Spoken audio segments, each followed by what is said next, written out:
Por vossa causa o nome de Deus é blasfemado entre todos os povos. Romanos capítulo 2, versículo 24. O diabo não precisa acabar com a igreja, e sim inflá-la em grandes números e contaminar a sua essência. O Brasil está se tornando um país evangélico. Essa notícia surge num momento em que Miguel Oliveira ganha grande visibilidade e num momento em que política e religião têm se misturado de forma suja e irreversível. Em nome de Jesus, declaramos agora que o Senhor mova os céus e terra, mas que a anistia vai acontecer. Afinal, o que está crescendo de fato no Brasil? Que Deus abençoe cada vez mais seu ministério. Uma igreja aliançada com Deus ou uma igreja aliançada com a perdição? Eles inventam uma história aqui, Deus joga por terra as narrativas.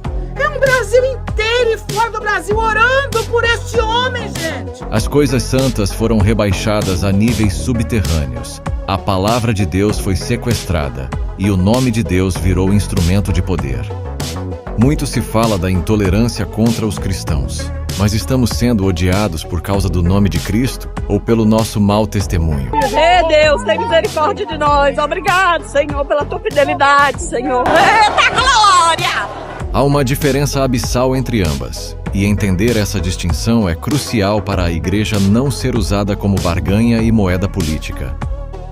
Mas como essa barganha é feita? Bom, de diversas formas. Eu já falei que me revelou foi Deus. O Lula que tá aí não é o Lula. Claro que não. Só que Deus falou pra mim, Deus me deu uma visão, que naquele dia, 9 horas da noite, ele morreu. Foi Deus que falou pra mim. Eu falei e continua falando, o Lula morreu. Mas ninguém precisa acreditar, isso é um problema só meu e de Jesus e da polícia, se quiser me prender, porque eu tô falando isso. Eu tô falando isso, eu já fui na Polícia Federal por causa disso, irmão. Esse pastor Sandro Rocha, que é um dos investigados por convocar seus seguidores a uma guerra santa, Nós convocaremos a guerra santa! foi intimado pela Polícia Federal. Mas como tal coisa chegou a esse ponto? Estaria ele sendo perseguido por causa do nome de Cristo?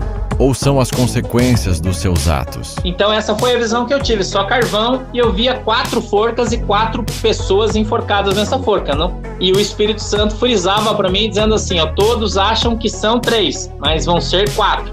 Nesse trecho, o pastor fala de outra suposta revelação, essa sobre o Congresso. Desta vez ele levantava a espada e estava na posição de ataque. E quando ele entrava, ele entrou no Congresso, esse anjo. Tinha sangue no chão.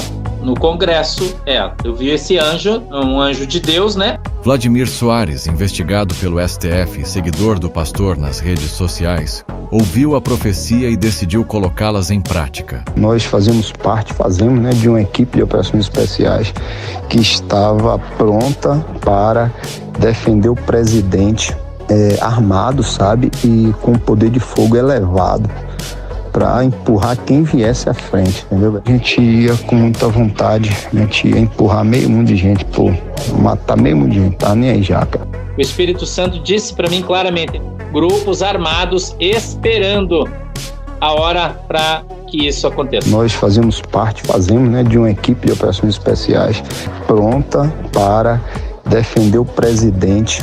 O Espírito Santo de Deus foi colocado numa trama homicida. E atualmente esse pastor é um dos fantoches. Uma marionete regida por políticos que usa ele e tantos outros como símbolo da tal perseguição. Mas a cúpula não usa ele para que a sociedade saia em defesa dele necessariamente, mas sim para que através dele a grande massa e as igrejas saiam em defesa de gente muito mais graúda, corrupta e nada cristã, causando assim uma pressão religiosa contra a justiça. E que vem as narrativas, que já caíram todas por terra. Eita glória! Foi assim com a Débora, e com tantos outros que foram cooptados e fanatizados por esses mesmos políticos, que agora os usam como barganha para livrar a própria cara. Prendam Bolsonaro! Prendam Bolsonaro! E vejam o Brasil parar. A igreja é muito importante para todos esses políticos. A igreja virou um trunfo, uma carta-chave para ser acionada quando políticos se sentirem em perigo. Apoiados irrestritamente por líderes religiosos, políticos aproveitam e transformam seus inquéritos criminosos em uma bandeira cristã. para os cristãos saírem em defesa e fazerem a tal guerra santa. Nós convocaremos a guerra santa! Com essa guerra santa, lavadores de dinheiro sairiam ilesos e a igreja mais uma vez sairia presa. Eita glória! Eles desvirtuam e misturam tudo numa coisa só. Que o Senhor mova céus e terra, mas que a anistia vai acontecer. Sendo que o que está em pauta no Supremo Tribunal não é um ataque às igrejas.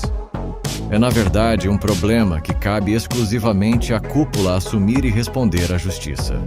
Agora eu te pergunto, quem são os corresponsáveis pela fanatização e prisão dessas pessoas? Será a guerra de anjos e demônios! Enquanto evangélicos clamavam a Deus e aos generais em frente aos quartéis, um tenente e sua família eram ameaçados, oprimidos e sob risco de vida por não aderirem à trama. Senta o pau no Batista Júnior. Acabe totalmente com ele. Daí pra frente, infernize a vida dele e infernize a vida de sua família. Acaba com eles. Atualmente, Malafaia e seu entorno não só clamam em favor de pessoas que planejaram planos homicidas em nome do Espírito Santo, como também invocam a justiça de Deus para defender esses indivíduos. Pai, as narrativas cairão por terra. Vou falar, que Deus me mostrou a toga. Eu via quando uma mão fazia assim, ó, arrancava. Porque o nosso Deus é Deus de justiça. Vocês estão pagando para ver? As coisas santas foram rebaixadas a níveis subterrâneos. A palavra de Deus foi sequestrada e o nome de Deus virou instrumento de poder. O diabo se levanta sim, constantemente, contra a Igreja de Cristo, contra o povo de Deus. Mas nós que somos a Igreja de Cristo, não eles. Então eu quero convidar você agora a fazer uma breve oração pelos patriotas do 8 de janeiro, pela vida do filho da Carla Zambelli, pela sua própria vida. A luta deles virou uma luta nossa, e fazer piada sobre abuso e ser punido por isso virou uma bandeira cristã. Se for abusar de uma criança, abusa do seu filho. Ele vai fazer o quê? Contar pro pai? O Léo Lins, um piadista, um humorista que eu nunca nem ouvi as suas piadas, mas só de saber que as piadas dele é contra Satanás, eu já gostei dele. Já coloquei nas minhas orações. Misturaram tudo e continuam misturando. Há uma clara manipulação ocorrendo em todos os setores da sociedade. A igreja se tornou massa de manobra, um projeto de dominação. Eita glória! Pastores e políticos descobriram a maneira mais fácil de ganhar poder. A igreja foi enganada por diversas formas, e as redes sociais foram cruciais nisso.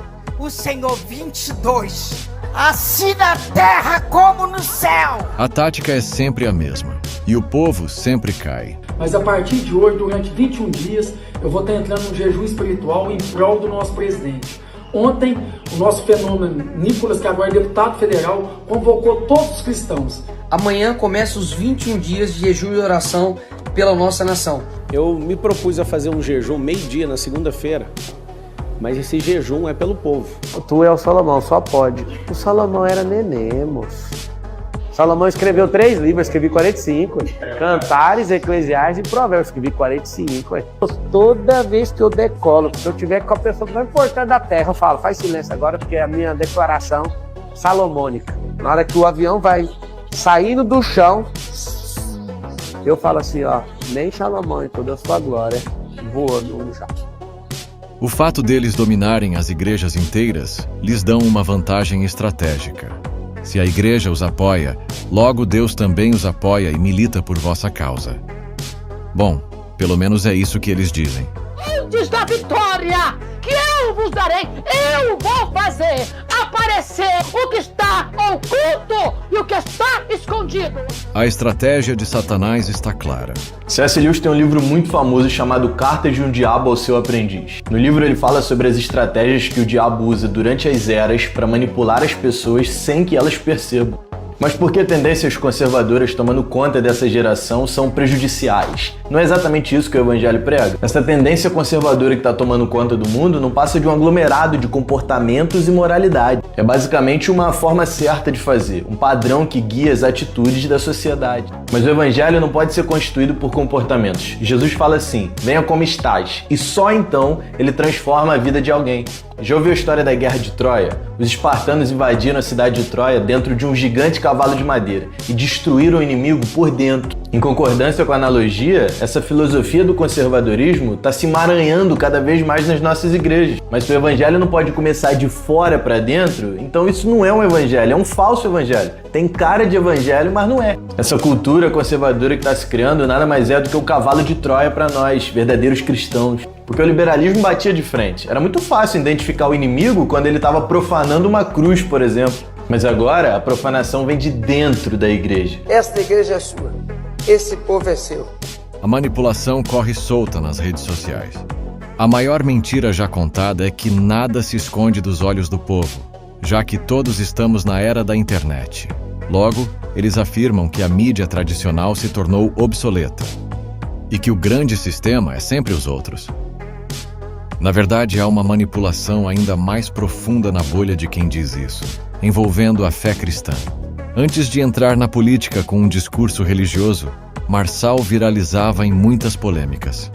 Ele agia como um coach messiânico, chegando até tentar, sem sucesso, fazer uma cadeirante andar. Fala assim: eu aceito a cura. Fala assim: as minhas pernas ganham forças. Levanta. Levanta, em nome de Jesus. Seus métodos, além de frustrantes, causou a morte do Bruno Teixeira em uma maratona surpresa. Bruno era um prestador de serviços de uma empresa de Pablo Marçal e foi desafiado de última hora a percorrer 42 quilômetros, sofrendo assim uma parada cardíaca. Em busca de capitalizar em cima disso, Marçal colocou o nome do falecido no seu melhor tênis em homenagem. A família de Bruno criticou a atitude publicamente, considerando a homenagem como estratégia de marketing, chamando Marçal de frio e calculista. Da mesma forma, morreram recentemente Fábio e Rodrigo, enquanto participavam de suas missões no movimento Legendários. A problemática desses movimentos coach políticos é que eles carregam o nome de Cristo, um falso evangelho, que no final das contas ou vai terminar em morte ou em um 8 de janeiro. Como não esquecer também na vez que Marçal levou mais de 30 pessoas para uma trilha e ignorou os alertas de aviso. Marçal acabou virando réu por homicídio privilegiado, acusado de colocar em risco a vida das 32 pessoas. Na época, as ações de Marçal foi repudiada pelo público. Todas as coisas que mostrei sobre Marçal no vídeo foi amplamente noticiado. Mas Marçal, sabendo lidar com o algoritmo das redes e com a amnésia coletiva, a coisa mudou. Chegando à época das eleições, as mesmas páginas e canais evangélicos que o criticavam começavam a chamá-lo de escolhido de Deus para governar São Paulo. Se o Marçal não tem nele, imprimido dele, um propósito mesmo de Deus, que Deus colocou nele para que ele cumpra ali, eu estou acreditando de fato que ele tem um chamado de Deus para isso, cara. Pai, usa a pedra chamada Marçal. Usa os homens de coragem dessa nação. A narrativa é sempre a mesma e o povo sempre cai.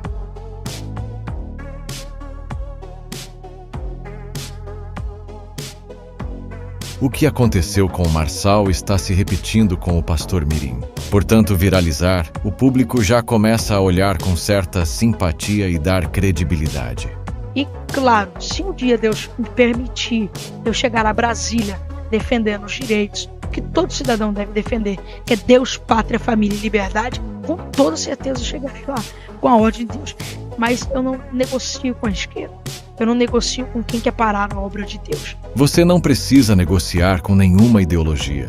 Na verdade, a obra de Deus é parada e blasfemada justamente pelo mau testemunho da igreja da nossa geração, gerando até mesmo ojeriza e fechando a porta do reino para quem queria entrar por ela. Todos hipócritas! Fecham o reino dos céus diante dos homens!